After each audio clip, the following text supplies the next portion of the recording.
Wow, I just had a remarkable moment. On January the 7th, 2025, at 3:40, about 3:40ish p.m., I just had an experience with God. I just had a moment with God. And he's been revealing a lot to me lately about my purpose, my call, and what what he wants me to do. And he gave me a new name. I just got a new name. If you read the Bible, if you're familiar with the Old Testament, this happens. Like God will choose somebody, give them a mission and a message, and a method, and an army, and like he will like change things, and he calls a guy to lead that, and often that guy is transformed by the call to do it, and God will give him a new name. Like Abram became Abraham, Jacob became Israel, like the nation Israel. And I'm formerly Joseph Scott Schubert, and I always will be. You see, even in the scriptures, Jacob and Israel were used interchangeably. But God gave him a new name. And God gave me the new name of Martin Luther. And I was like, wow. Martin Luther is one of the greatest names. It is like a tremendous name. There were like two great individuals named Martin Luther in history. I mean, they're towering figures of history. They had profound influence upon the times and the people in which they lived.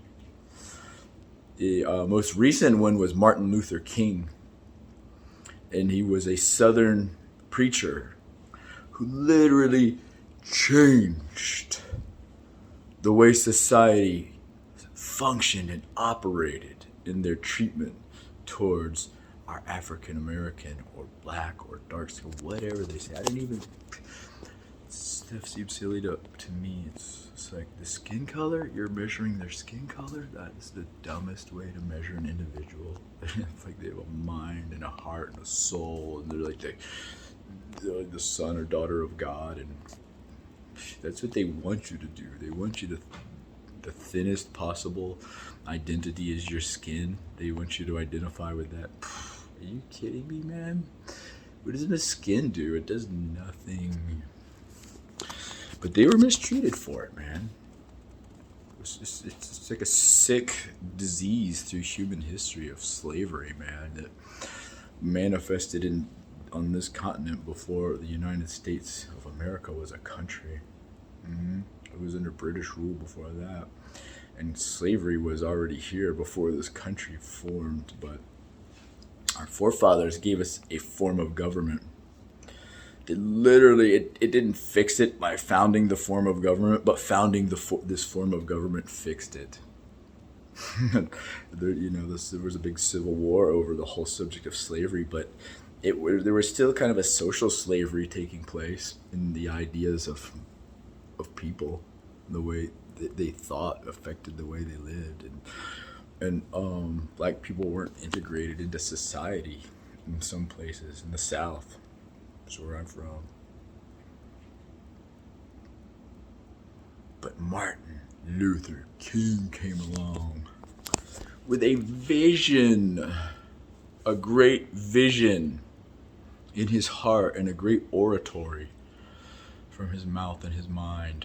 And he literally persuaded and moved a nation of people to change their thinking. Thank God he did. Cost him his life, man. He was a martyr. One of the greatest men of the 20th century. He brought better understanding, love, and compassion to bear on an entire society. Martin Luther King, baby.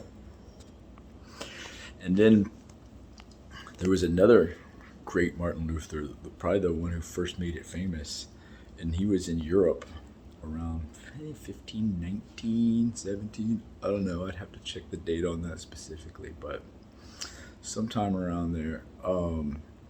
you, you got to understand, like, medieval Europe at this time was already kind of a hotbed of dissension, and there had been a technological wave that had passed through, kind of like the technological wave that we're on right now with like smartphones and AI and stuff.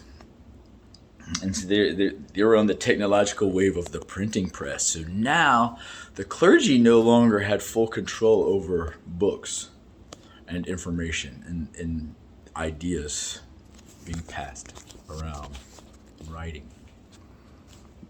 Writing. This was like when writing became widespread, when publishing became, the books became the key. They could print for the first time instead of writing hand copies of everything, which is so slow and long and laborious. It was controlled by the people in power. And so they're the only ones that could afford the scribes to copy stuff and to create books and stuff. It was very expensive. So they got to control what knowledge was there and how it was there too, because, you know, if you're translating knowledge from ancient languages into your culture and time, that's like a step in the middle, and you can affect that if you have enough power. And they affected it. They affected the translations. They affected whether you could have a translation. In fact, the very fact that you could get your hands on a translation in your own language was one of the breakthroughs of the printing press, maybe the greatest breakthrough, because the Roman Catholic Church just had a monopoly on society, and they were still living under these old Roman rules, mostly established at Emperor Justinian's time, but everybody's more than happy to pile on their stuff too, because they're trying to make a name for themselves. But church law is thick and old, but it needs reform from time to time. And it gets stuffy. It gets, it's like you got to clean up the thing. And Martin Luther came along at a time when he could get his ideas out, and the abuses had gotten so extravagant and obvious that he is famous for, if you've ever heard, nail your thesis to the wall. Nail it to, like, the Wittenberg door was like the public square. Like, if you had a gripe, something public gripe, you would post it here on the door of Wittenberg Church. That was like okay, how you got the word out. It's like a public posting on the church door of something really, really important. So, like, everybody would see it there because the church is like the central place of society at the time. And it was a list of like 95 things he had against the church. And abuses of power and bad theology and all kind of things. There's 95. So he didn't leave anything out, man. He says the kitchen sink here. You know what I mean? But some of them really were like a burr under the saddle of the people, and the people were kind of sick of it. And it started what came to be known as the Protestant Reformation. And it never was resolved. I mean, literally, there became a fork in the branch of Christian church history, and the Catholics and the Protestants are still. So they're called Protestants as an offshoot of, protesting the Catholic Church. But religion is like 500 years removed from that, and while they're all splintered off theologically, and they all, now there's so many free movements that are springing up, but they're all springing up using their tools. Is it, you ever see a new church start that isn't using the Bible? Of course, that's like that's where the story of starting a church is at. So the church, she got a Bible. Well, who's in charge of that Bible?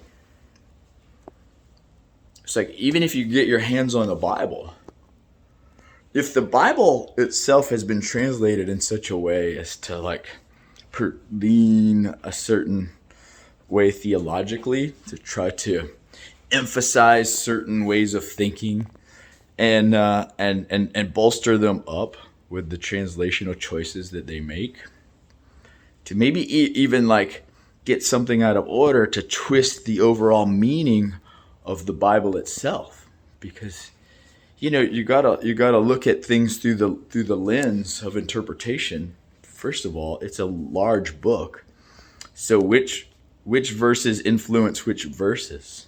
There's a principle that they taught me in seminary. It's like the easy to understand verses interpret the harder to understand verses. That's like a principle. It's like, okay, if the Bible clearly says this, and then there's a interpretive option over here for a verse that seems to say something different, and maybe there's a tension between these things. And there's lots of tensions in the Bible because it fills the whole space.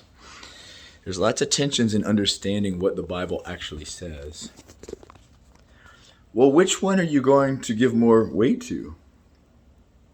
Because you got to interpret one through the other, because they can't both be true. So you can't go to heaven and hell after you die. That's a common either or kind of thing. And I'll tell you one other, there's another either or kind of thing that they left out completely.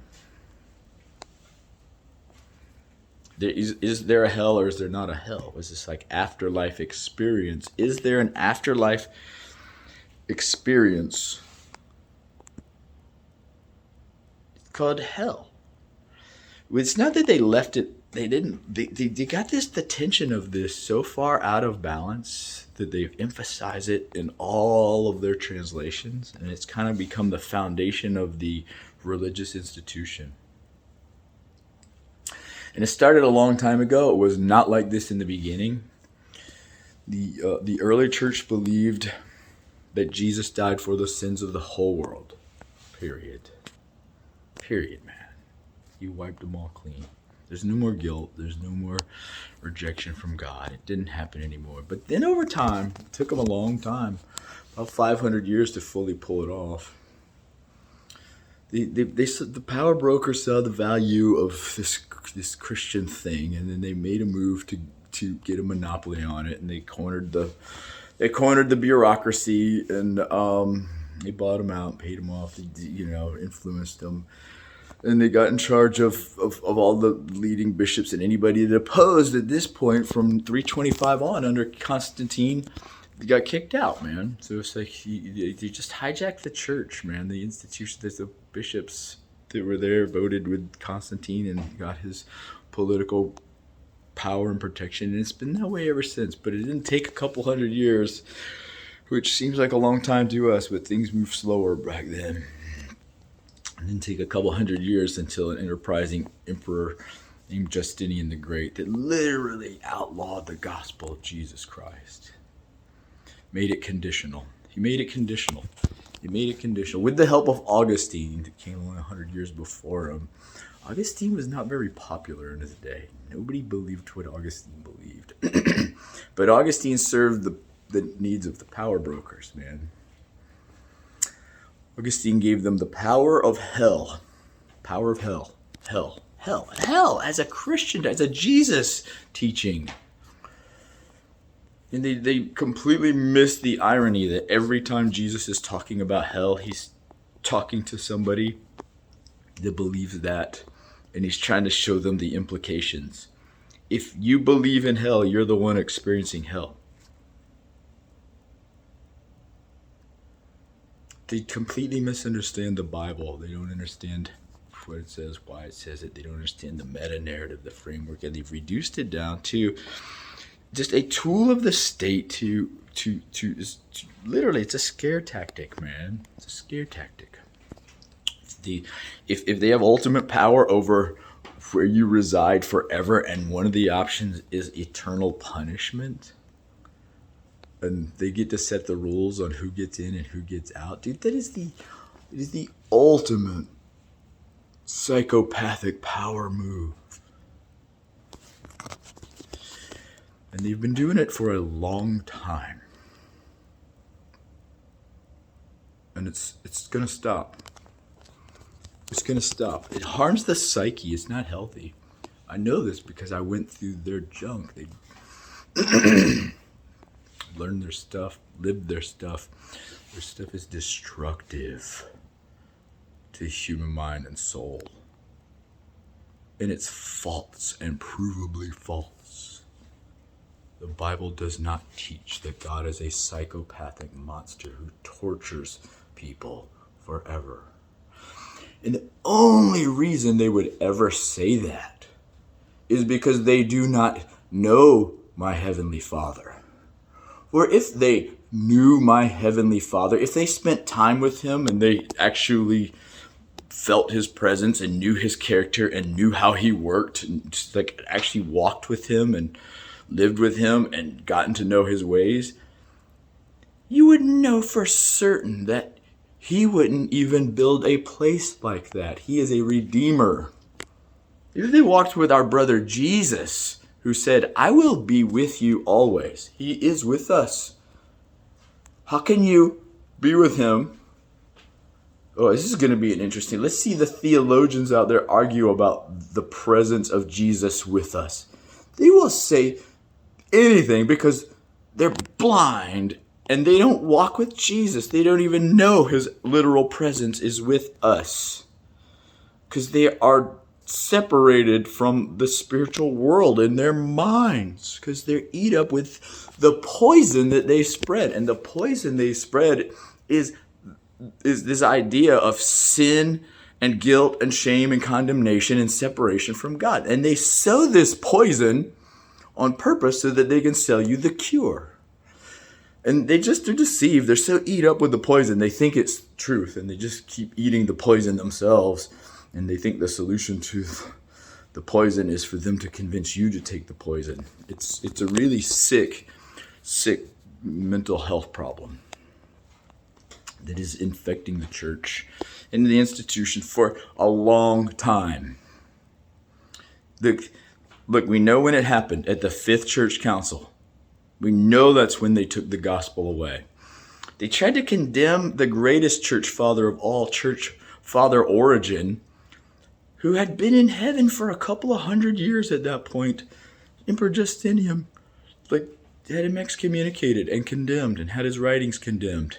If you look up Origen right now, you'll find everybody says heretic. Well, how do they know he's a heretic? They've never read anything Origen wrote. They're just reciting the law that was passed down under Emperor Justinian in the mid-500s. He can't evict Origen out of heaven. Do you know how ridiculous that is? And all the church people, all the seminaries, the church people, the pastors, they just go along with this still. 1500s, as if nothing to see here, folks. Nothing to see here. It's like, do you not live in the 21st century like I do? Do you not have access to all information? Do you honestly still wish to pass off this phony incarceration of Origen's credibility and credentials, which are self-verifying? Look at his life. Look at his contribution. His work speaks for itself. He cannot be maligned by people less pious than him. You just don't read him. They tried to eliminate him. Tip to Rufus, thanks for saving his writings for us. But this is the 21st century, folks. And the gig is up. That is bullshit. That is not what the church taught for 500 years, man. Maybe here and there, and you get a smart guy like Augustine also gave us war. That's why they love him. Just war. So now the warmongers and the church bureaucrats can hold hands, get rich together, and justify it based on the guy who condemned people to eternal conscious torment. Thank you, Augustine. I know he's so revered, and his influence is very powerful, obviously, but he was wrong. By his own account, he was a horrible human being who then converted to Christianity. The poison never quite got out of that man's soul because his version of Christianity was poison. Original sin. He's supposed to be so brilliant. He's not even brilliant enough to know that the knowledge of the tree of knowledge of good and evil is not a tree. It's a metaphor. And its obvious metaphor, knowledge, good and evil. evil. Well, everything was good in Genesis 1, the knowledge of good and evil. The part that the like operative part of that is evil. Don't be thinking about evil and trying to weigh out good and evil and thinking that you have the ability to decide good and evil. If you're thinking about evil, evil thoughts are filling your mind. And the guy thought about the worst evil, eternal conscious torment. It filled his mind. It was, I think, probably terrified of it because of his guilt over the life he lived. So he is driven by this lie that was just like his emotions. But it was never true. It was never true. It was never true. It was never true. Does the Bible talk about it? Yes, the Bible talks about it. Very few times and mostly by Jesus. Did Jesus invent the idea? No, that idea came from way back. The first civilizations in Mesopotamia, Egypt, and Persia invented this hideous idea. And then God sent Abraham and then Moses and the children of Israel to come out from among them and be ye separate. Why would you have to completely separate yourself from a people group? Because they are so poisoned with the idea that they are defective and rejected by God that their whole society turns into nothing but a vicious competition for kill or be killed.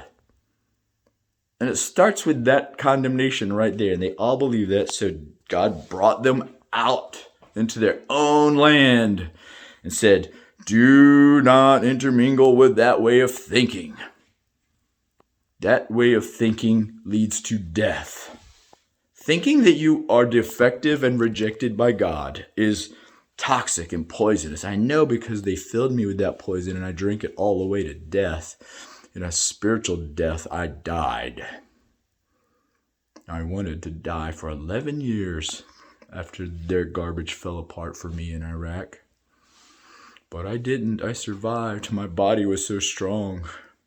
My soul was devastatingly painful to live with. But I kept running, kept fighting, growing. And then God healed me. Yeah.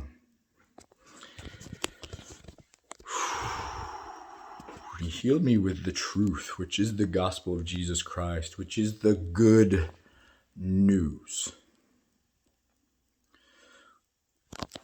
What these institutional churches are peddling is poisonous. It's the most poisonous thing that's ever been thought. It is the sickest idea mankind has ever come up with. It exceeds the crucifixion in its evil. It is psychological terrorism that they have been literally abusing society with for a long, long time. Well, the gig is up. The gig is up. Martin Luther has resurrected from the dead. And he is me, and I am him. And it comes to an end now.